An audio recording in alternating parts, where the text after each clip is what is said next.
तेरा मंगल तेरा मंगल तेरा मंगल होय रे तेरा मंगल तेरा मंगल तेरा मंगल होय रे।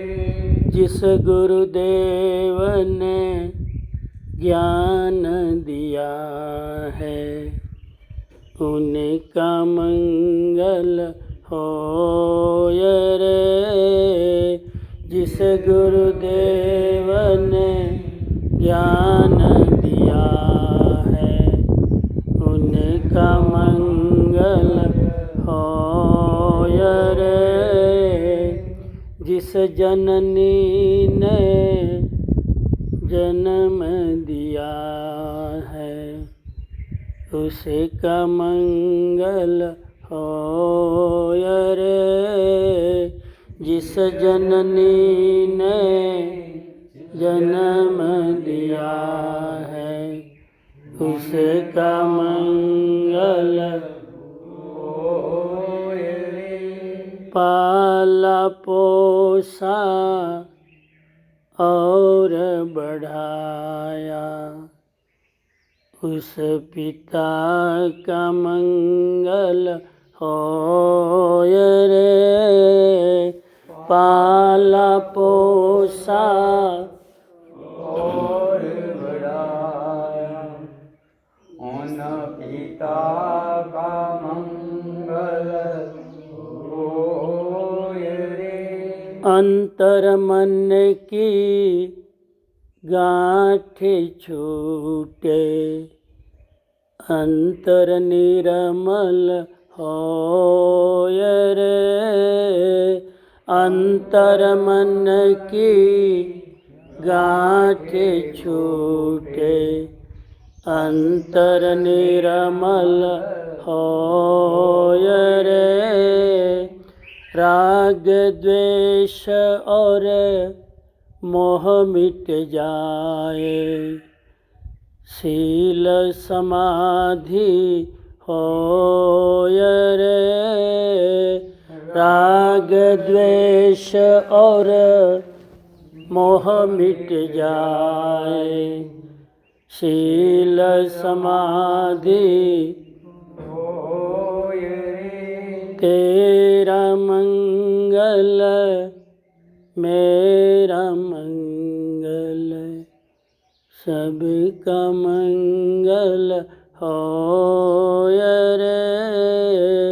तेरा मंगल मेरा मंगल सबका मंगल होय रे।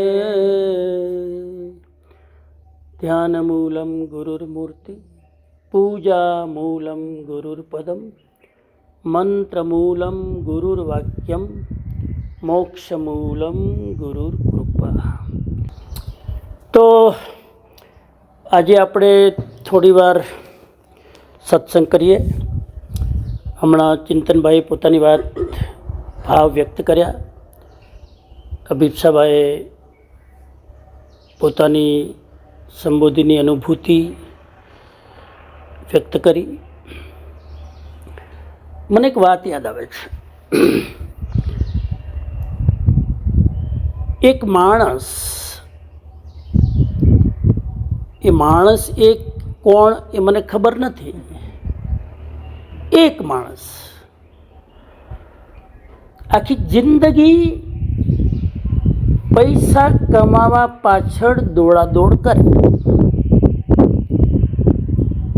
પૈસા ભેગા થઈ ગયા એટલે પછી નામ કમાવા પાછળ દોડાદોડ કરે.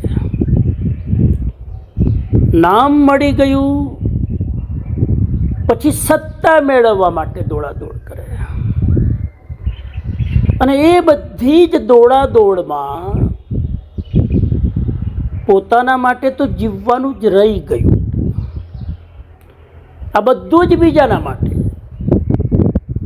નામ બીજાનું, ધન બીજા માટે, સત્તા બીજા માટે, આ બધા જ ચક્કરમાં મનુષ્ય જન્મનો જે પર્પઝ હતો કે હું મારી જિંદગી ક્વોલિટીવાળી જીવું, એ જીવવાનું તો ચૂકાઈ ગયું.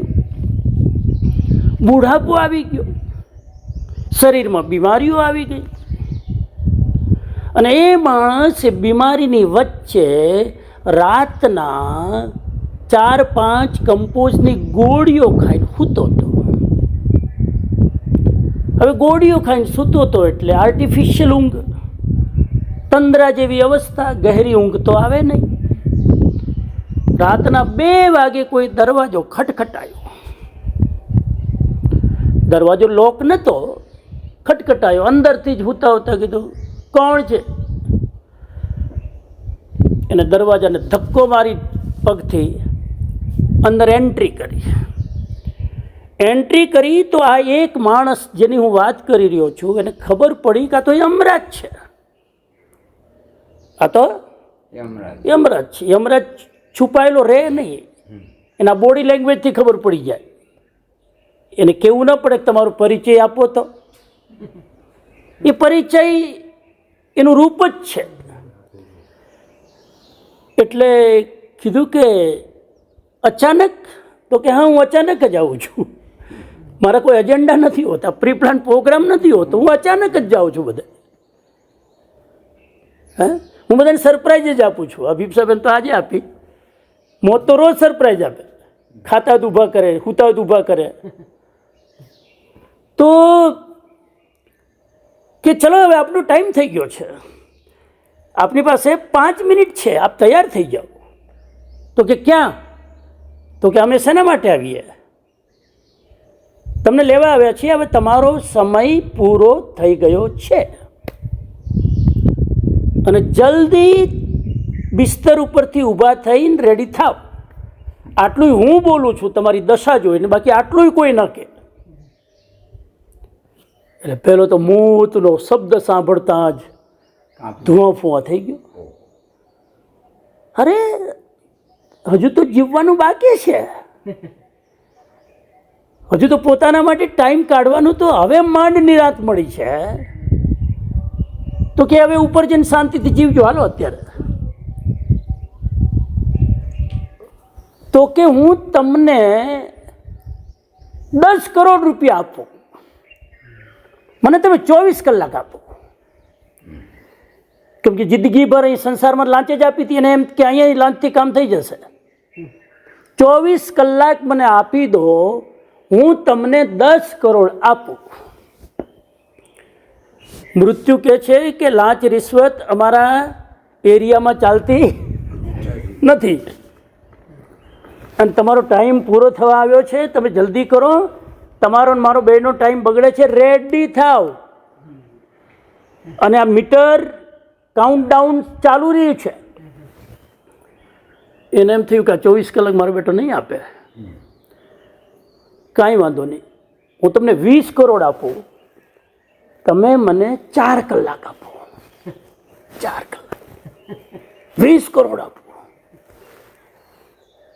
મોત કે 20 કરોડમાં સોદો થાય એવો નથી, આ નહીં થાય સોદો. આપ ખોટી વ્યક્તિને વિનંતી કરી રહ્યા છો, તૈયાર થાવ આપ. એને થયું કે આ મેળ નહીં પડે, બધા પાસા ઊંધા પડે છે. પછી કીધું કે અડધું રાજ્ય આપી દઉં, મને 2 કલાક આપો. 2 કલાક મારું અડધું રાજ્ય તો હું લઈ લે. યમરાજ કે અડધા રાજ્યને હું કરું? મારી ટેરેટરી જોઈશ તો તારું અડધું રાજ્ય ભૂલી જઈશ. ઓહો, એને થયું કે આ એ તારું અઘરું કામ છે. છેલ્લે એને કીધું મારું સર્વસ્વ તું લઈ લે, બધું જ, જે આખી જિંદગી દિવસ રાત મજૂરી કરીને કાળા ધોળા કરીને ભેગું કર્યું, બધું તું લઈ લે. મને 5 મિનિટ આપ, એક ડાયરી લખી લો. ક્યારેક ક્યારેક આવી રીતે ડાયરી લખતો હશે બાજુમાં, ડાયરી જોઈને મને કે 5 મિનિટ આપો, હું મારા મિત્રને એક મેસેજ ખાલી લખી દઉં. એના આંસુ જોઈને મૃત્યુ ઇમોશનલ થઈ ગયું બિચારું. એને થયું કે હવે ક્યાં બિચારા ના કરું, કે વાંધો નહીં 5 મિનિટ આપી જા, મારે તારું કંઈ જોતું નથી, પણ 5 મિનિટ આપી, 6ઠી મિનિટ તને નહીં મળે. અને 5 મિનિટમાં એ ડાયરીમાં લખે છે, हे मेरे साथियों, हे मेरे मित्रों, हे मेरे सहपाठियों, आप अंधेरे में मत रहना. मैंने जिंदगी भर अपने परिवार के लिए खपाया, जिंदगी भर अपने रिलेटिव के लिए खून बहाया, जिंदगी भर 420 का धंधा किया परिवार को ऊंचा लाने के लिए, इज्जत कमाने के लिए, सत्ता पाने के लिए. मैंने नहीं करने के काले धंधे किए. आज मेरे पास साम्राज्य है, आज मेरे पास सत्ता है, आज मेरे पास कोई दुनवई चीज़ ऐसी नहीं है जो मेरे पास नहीं है. लेकिन फिर भी मैं आपको आगाह करना चाहता हूँ, मेरे पास वो चीज़ नहीं है जिसके कारण मैं शांति से मर सकूँ. मेरे पास सुकून नहीं है, मेरे पास शांति नहीं है, मेरे पास ऊपर की दुनिया में ले जाने के लिए कुछ भी नहीं है, खाली हाथ जा रहा हूँ. सिकंदर तो हम इतिहास में सुनते हैं, लेकिन आप मुझे प्रत्यक्ष देखा हुआ है. मैं मित्र के खातिर कह रहा हूँ कि जिंदगी दूसरों के लिए मत जीना, जिंदगी खुद के लिए जीना. जिंदगी दूसरों की खुशी के लिए मत जीना, जिंदगी खुद की खुशी के लिए जीना. जिंदगी दूसरों के आंसू पोंछने के लिए मत जीना, पहले जिंदगी को अपने सुकून को पाने के लिए जीना. अदरवाइज क्या होगा, दिया पूरी दुनिया को प्रकाश बांटता है, लेकिन खुद के दिए तले अंधेरा होता है. दुनिया पूरी दुनिया को प्रकाश कर सकता है, लेकिन खुद को प्रकाशित नहीं कर सकता है. वैसे ही जो दूसरों के लिए जीने वाला दूसरे को प्रकाश बांट सकता है, लेकिन खुद के भीतर हमेशा अंधेरा रहता है. संबोधि उपवन दूसरों के लिए कुछ करने के लिए नहीं है. जहाँ तक मैं इसके मूल में जाकर सोचता हूँ, संबोधि अपने घड़तर करने के लिए, अपना निर्माण करने के लिए है. પોતાનું ઘડતર કરવા માટે સંબોધિ છે. અને એક્ઝામ્પલ આપણી સામે સીધું જ છે. मुनि सुबकरण जी स्वामी, मैंने खुद अपनी आंखों से देखा है, 90 साल की उम्र में 1-1 महीने का आर्य मौन कर लेते थे. 1-1 महीने का. मैं ये रहा हूँ, वो मौन में थे, मैं उस कमरे में रहता था, आपसे बैठता था, सब कुछ करता था, मैं बोलता था, खुद मौन थे. कांजी भाई तो प्रत्यक्ष अनुभवी है, उनके छाया की तरह रहे हुए हैं. और ऐसे अंतिम समय में बाप जी साल में 2-4 महीना 1-1 महीने का मौन करते थे. हम 1 घंटा मौन करें तो भी बेचैनी होती है. बोलना कुछ भी अंदर से है नहीं हमारे पास, फिर भी बोले बिना हम रह नहीं पाते हैं. उनके पास कहने को बहुत कुछ था, ज्ञानी थे, फिर भी वो मौन में रहते थे. ये बताता थे कि जिंदगी दूसरों के लिए नहीं जीना है, जिंदगी खुद के लिए जीना है. और जो भी महापुरुष है आप देख लो, महावीर स्वामी किसके लिए जिए, बोलते जाओ. महावीर स्वामी साम्राज्य छोड़कर, राजगादी छोड़ के जंगल में चले गए, किसके लिए, खुद के लिए. क्योंकि उनको पता था कि प्रकाशित व्यक्ति ही दूसरे को प्रकाश कर सकता है. दूसरे को प्रकाश बांटने वाला खुद अंधेरे में है, तो ये कांटे का सौदा है. इसीलिए संबोधि उपवन में आने का हमारा पर्पज़ ये है कि हम अपनी बैटरी चार्ज करें, अपना कल्याण करें. अभी बात हो रही थी कि क्या अपना कल्याण करना, अपना करना स्वार्थ नहीं है. आध्यात्मिक जगत में स्वार्थी आदमी ही परार्थी और परमार्थी बन सकता है। अपना स्वार्थ साधे बिना दूसरे का स्वार्थ साधा नहीं जा सकता। जैन धर्म का सूत्र है तिन्नानम तारियाणम, पहले खुद तरो उसके बाद दूसरे को तारो। खुद की नाव में तो छिद्र है और दूसरे को सामने किनारे ले जाने का साहस करते हैं, खुद भी डूबेगा उसको भी ले डूबेगा। इसीलिए ये जो परिसर है, ये जो वातावरण है, ये अपने आप को प्रकाशित करने का है, क्योंकि वही साथ में आएगा। मैं बार बार कहता हूँ, जिंदगी ऐसे जियो कि मरते समय पश्चाताप न हो चित्त में, मरते समय खुमारी होनी चाहिए, मरते समय लाचारी न हो। अब देख लेना अपने आजू बाजू में जो लोग हैं अंतिम समय से जूझ रहे हैं, उनके चेहरे से लाचारी और पछतावा दिखेगा, क्योंकि पूरी जिंदगी घिस डाली धन दौलत ऐश्वर्य के लिए, लेकिन खुद का दिया जलाया। इसीलिए महात्मा बुद्ध जाते जाते कह गए, अपदीपो भव, अपना दीपक खुद जलाओ, दूसरे का जलाया हुआ दीपक हमारा दीपक नहीं जलाएगा। यही फर्क है विज्ञान और अध्यात्म में। विज्ञान में एक एडिशन बल्ब की खोज करता है, तो मुझे बल्ब की खोज करने के लिए 50 एक्सपेरिमेंट करने की ज़रूरत नहीं है। उन्होंने जो बल्ब की खोज की उसका लाभ मैं ले सकता हूँ। लेकिन अध्यात्म की दुनिया में उल्टा है। महावीर ने अपना प्रकाश जलाया, तो उस महावीर के प्रकाश से हम अपना प्रकाश नहीं जला सकते कि जरा आपकी दिए किलो में मैं अपना बुझा हुआ दिया रखूं जल जाएगा, नहीं जलेगा। खुद का दिया खुद जलाना पड़ेगा। बिना बाती बिना तेल का ये दिया है। वो दिया तो तेल चाहिए, बाती चाहिए, कोड़िया चाहिए। ये दिए में न तेल चाहिए, न बाती चाहिए, न कुड़िया चाहिए, केवल अपनी आहुति देने की हिम्मत चाहिए। तो ये ध्यान केंद्र है। ध्यान का मतलब है खुद का दिया जलाना। ध्यान का मतलब है खुद अंधेरे में से प्रकाश की ओर जाना। ध्यान का मतलब है खुद स्वयं को आलोकित करना, तृप्त करना। शब्द यूज कर रहा हूं, तृप्त करना, सेटिस्फैक्शन। तृप्ति न पैसे से आती है, न धन से आती है, न सत्ता से आती है, न पावर से आती है।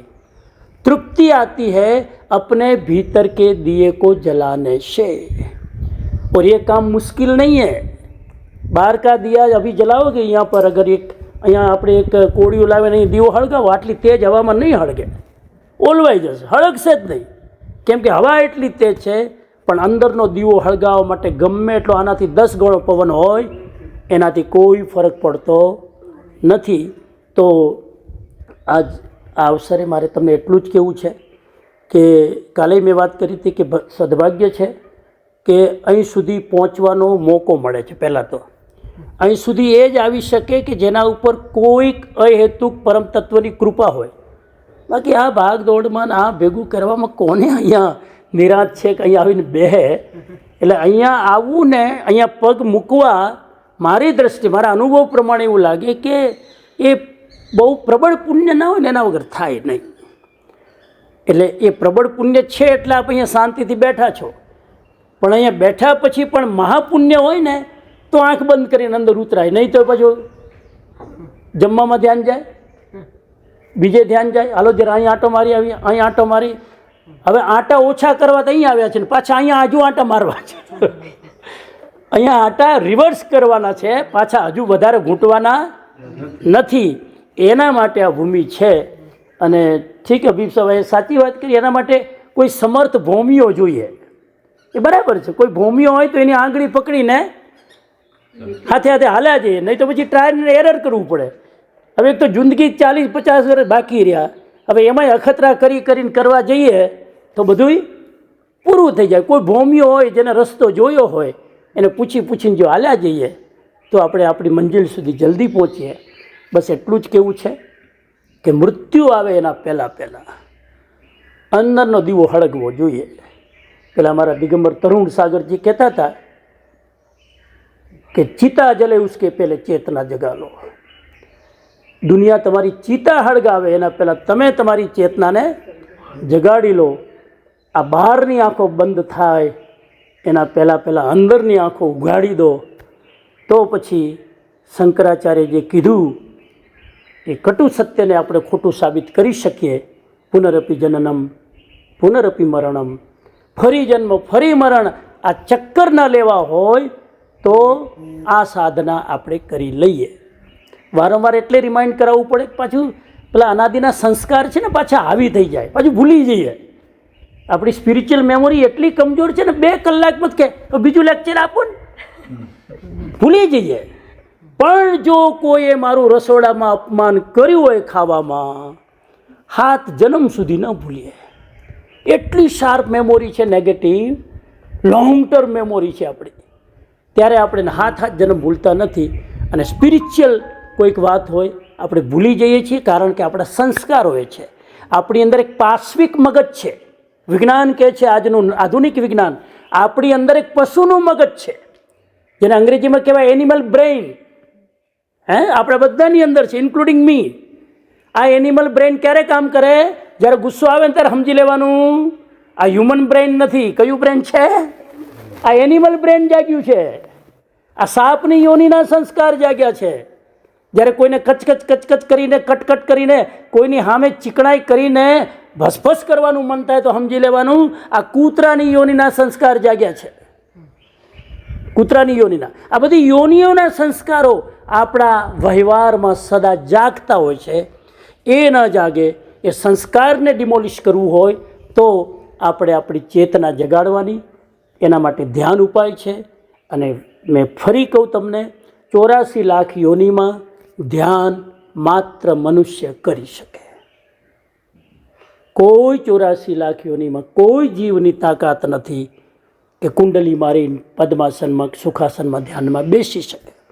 હવે આપણે પણ જો પેટ ભરવા માટે જાનવરની જેમ જીવીએ, કોઈ જાનવર ભૂખ્યું હુએ છે?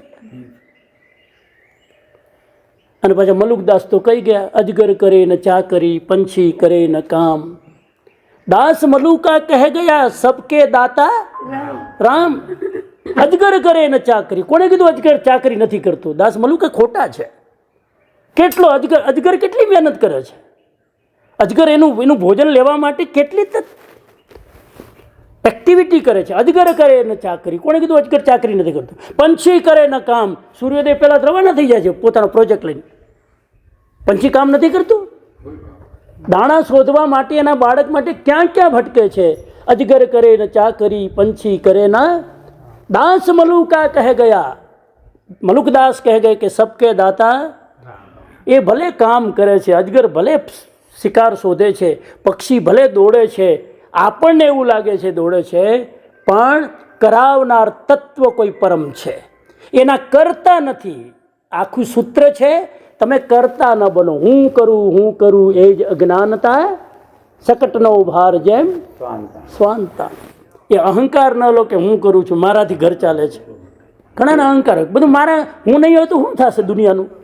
એટલે હું ઘણી વાર મજાકમાં કહું, તું છે ને એટલે થોડું અડે છે, તું જાતું એટલું ચક્કર બંધ થાય. એક છીપકલીને પણ અહીં છીપકલી હોય ને, શું કહેવાય, ઢેઢ ગરોડી અહીં ઉપર હોય તો એને એમ થાય કે છત હું સંભાળીને બેઠી છું, હું જો ના હોય તો છત પડી જાય. દરેકને ઘમંડ છે કે મારા લીધે ચાલે છે. સાહેબ, સામ્રાજ્યના સામ્રાજ્ય લોકોના ચાલી રહ્યા છે.